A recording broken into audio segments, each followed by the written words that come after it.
Will WAPA ever get any help from Hovensa to lower fuel costs in our territory? News Channel 8's Lee Carl files that report. The fact that the cost of LEAC goes through, in other words, never winds up in your hands, so to speak. That means Hovensa, and that means PDVSA. It means Alex Moorhead.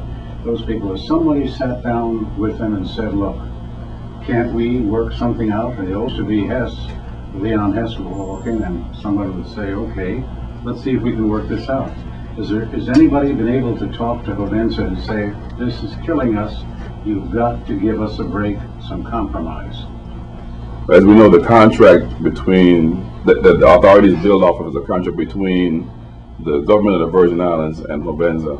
And the executive branch has issued correspondence to Hovensa asking for meetings to renegotiate and look at the contract.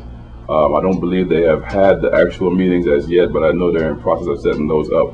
But it's not something that WAPA can do on our own because the contract is between the government of the Virgin Islands and Hovensa. Okay, I knew that, but I just wondered whether WAPA had put its input in there. I'm sure you have. Yes, sir.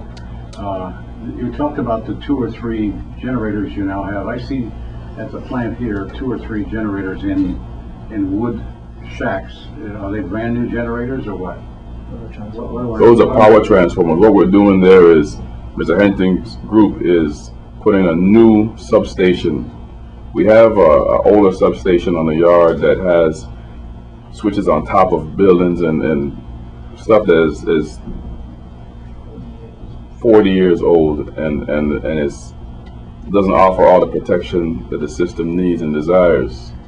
And his group has already put some very brand new and very high-tech substations, both in Long Bay and St. John as well.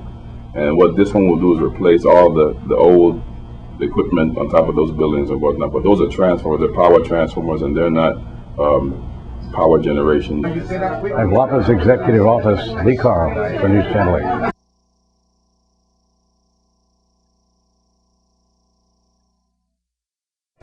Coming up, a St. Croix school is being forced to close its doors.